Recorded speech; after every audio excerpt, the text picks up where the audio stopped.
Most people only use Steam. And it almost feels like Steam has a monopoly over the distribution and the systems that we use to organize our games on PC. And that as a concept is pretty scary, but no one really seems to care because Steam is the best. And no, this isn't sponsored by Valve or anything like that. I just want to bring awareness to the situation that we're in on PC, and if maybe we should be considering the alternatives. All these games that are in my library, except for Cyberpunk and Alan Wake 2, I'm pretty sure I've gotten for free on Epic. But most people just take these free games, they play their Fortnite, and just move on from the Epic Games launcher. A good old gamer. And this is by the people who make Cyberpunk. This system allows you to play games completely offline because this service is DRM free. And some people really care for that. And then on top of that, Xbox Game Pass is an amazing value deal, but its major downside is you can't use these games on Steam. And most people, I don't think, are interacting with the whole Xbox ecosystem beyond just Game Pass, at least on PC. So why does Steam have this go-to aspect about it in the PC gaming world? I think there's a variety of reasons for this scenario that we're in, but here are my top 3. And that is because number 1, Steam embodies the essence of PC gaming. Number 2, Valve has a great reputation and is slow to change things. They operate with the mentality, if it ain't broke, don't fix it. And 3, Steam has been around for a long time, and I am willing to bet a ton of people feel very invested into it. So let's take a deeper look at all of these to explain why Steam is kind of alone at the top.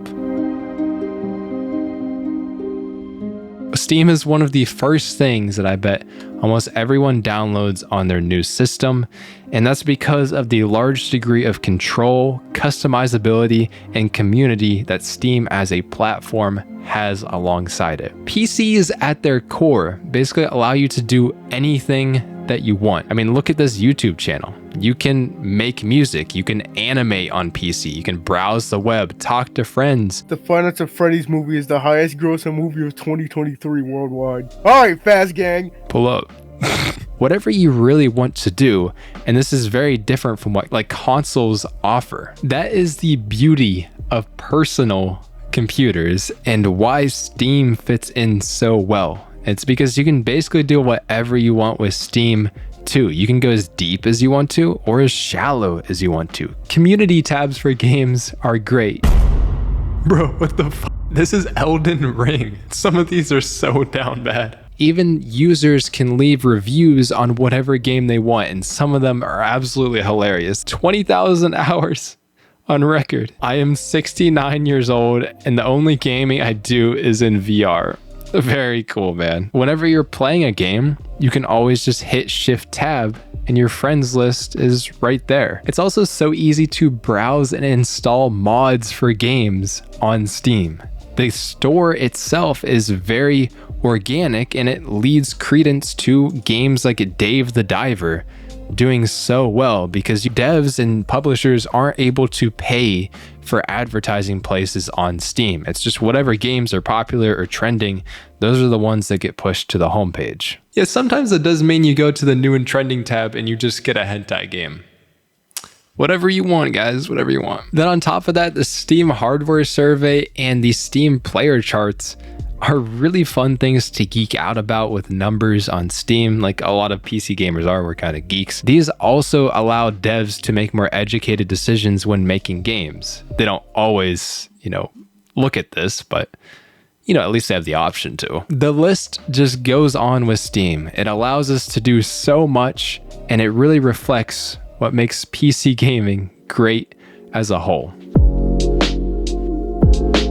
So I just did a quick Google search of Steam's biggest controversies. Going into this, I couldn't really think of any. Not a whole lot really came up other than controversial games or something like that. It isn't really controversial about Steam itself. You would think a gaming company that came around in 2003, which is only 1 year younger than me, would have quite a bit of controversies surrounding it, but this is probably a clear sign that most people view Steam pretty positively, and there isn't a whole lot wrong with the platform as a whole. I mean, when I think about it, at one point in time, I'm pretty sure Steam or Valve, they thought about asking us to pay to play online. But PC as a platform is not like Xbox or PlayStation or Nintendo Switch, because we're not locked into one ecosystem. And Steam realized that we didn't want to pay for online directly. They didn't end up doing it, and they really haven't looked back since, as far as we know. Even though we still technically pay for online play, when we pay for games, we pay for the servers and stuff like that. But this just goes to show like how in touch, at least it seems like Valve is with the community. The other most controversial thing that I can think of that Steam still does, obviously, is they take a 30% cut from the games that are sold, compared to, say, Epic Games, which only takes a 12% cut, according to The Verge here. But you might think GOT takes less than Steam, but they take 30% as well. So as industry trend, I'm not sure if Steam taking 30% is even that bad, or GOG might have also like used Steam as a reference point. But 30% for Steam, I can kind of excuse it because Steam is very well kept. It's frequently updated, and they do provide servers to play online for our games that comes out of the cut of games that we buy. And Steam itself has the largest number of players on the platform, which means game publishers, no matter what the cut is, are probably going to be putting games where the players are. Yes, Steam might take a pretty hefty cut, but I don't think us as users on the platform really care a whole lot when Steam does a good job to provide for us. So the point is, Valve generally seems like they're doing what we actually want them to do, and that means that that's kept them out of a lot of controversy or hate. Most people seem to be positive on Steam. And I want to start this section off by talking about how Apex Legends kicked off very strong back in February of 2019 on EA's app called Origin. But over the course of the year and into the next, the game gradually started losing its popularity. But now it's become this incredibly boring and stale game that most players are leaving. The game is dying incredibly quick. And Apex did many things to work on the quality of the game, started listening to the community, but one thing that they also did was they chose to release Apex Legends onto Steam. And to this day, we can see that Apex has gradually been doing well for itself. Its player base has increased over the years and is looking relatively healthy to this day. I'm not going to attribute all this success just to Steam, but it undeniably did help Apex Legends in the long term. And why do I say that? I mean, it's because people are on Steam. People are invested in Steam, and people want all of their games in one place. What platform would you be buying a single game on? And most of you guys, 83% of you guys, said you'd be buying a game on Steam. But if you had to choose any other option, most people were picking Epic at 34% compared to GOG Xbox Game Pass. 34% of people said they don't use any of these other systems in place. The thing is, Steam's legacy precedes it, and Valve knows this. It is a huge ask for people to buy games on another platform like Epic or GOG, buy these games twice, or to have their whole game library divided amongst a bunch of different launchers. And on top of that, Steam does a very good job of allowing you to organize your games on your system. They intentionally choose to take a very long time to implement changes, and an example of this is they've actually completely revamped Steam's UI, the user interface, but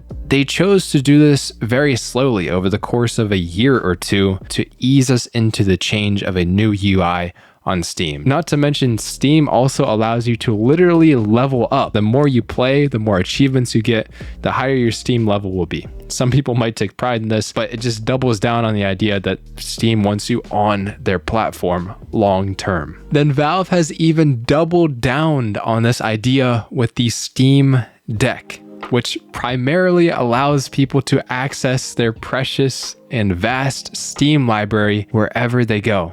And hell, I might even be getting a Steam Deck because the idea of taking your Steam library anywhere sounds so damn good. And it in turn means that your Steam library is even more valuable if you have a Steam Deck. And this will probably encourage you to keep investing in Steam and your library. Yes, technically Steam does allow you to load just about anything you want onto the Steam Deck. Valve themselves have been actively working on a way to use Windows on the Steam Deck. They allow you to install plugins for the Steam Deck, allow you to customize the power draw, the refresh rate. You can make the Steam Deck your own. It seems weird because they're not locking users to only buying and using Steam to play games. It's funnily enough exactly what Steam should be doing, because that level of customizability and that control is what makes Steam Steam. And that's what we want in the PC gaming world. They know what we want. Valve also knows that at the end of the day, most people with a Steam Deck will still be using Steam to play their games most of the time. What the Steam Deck is absolutely awesome at is being a Steam library backlog slayer. All roads lead to Valve winning here. They just have to basically make us as happy as they possibly can. It's really until other companies like Epic or GOG can legitimately offer us an ecosystem or a service that is genuinely better than Valve and what they do with Steam. I feel like Epic, they would have stood a chance if they were to implement everything Steam had first, like before dropping. I don't see any other service surpassing Steam in this space. I mean, Epic even has some clear advantages. I mean, they literally give out free games and they give a better percentage cut to game developers or publishers to put games on the platform. However, for me personally, that doesn't really change the fact that I don't like using the Epic Games Launcher. I find it annoying. It's hard to manage my library. I have to re-download games most of the time to move them between drives. And GOG seems okay on the surface, but what does GOG really offer to persuade people to go to it other than the fact that you can play games DRM free? But is that enough to push people away from Steam? Those are the other two biggest services I can think of that really are competing with Steam, and they are very successful in their own right with their own niches, but at the same time, none of them have even come close to toppling the king. So is Steam being on top actually a bad thing? I don't think Steam being on top is a bad thing. As long as Steam remains to be a good place for us and we enjoy it, Valve seems to know their place in the PC gaming market. They're already making so much money owning what they own in terms of PC gaming. It makes you wonder, why would they want to engage in things that we don't want, but they would be greedy if they get it? If they choose to do things that we don't like, we always have other options to fall back on. Valve knows this, and this alone keeps Steam in check. Like, they have to make something that is more engaging and something that we like more than the other services. That's exactly what they're doing right now, or at least that's what they appear to be doing, because like honestly, Steam appears to be very like consumer focused. That's why I think most people primarily use Steam, and why right now, despite it being worrying that they own so much of the PC gaming market, I don't really think Steam being on the top is all that big of a problem, at least at this moment. Now, you know, famous last words when it comes down to it. But do you not use Steam for some specific reason? Or are you already scared of Valve getting too greedy and taking advantage of us? Or do you think it's already happening? Like, let me know. I just wanted to bring like a cautious awareness of how monogamous that we are with Steam when there is so many other options on PC to choose from, but we still choose to use Steam. So let me know what you think. That's been it for me on Valve Steam. I do love the platform. I can't lie. I'll see you guys in the next one. Peace.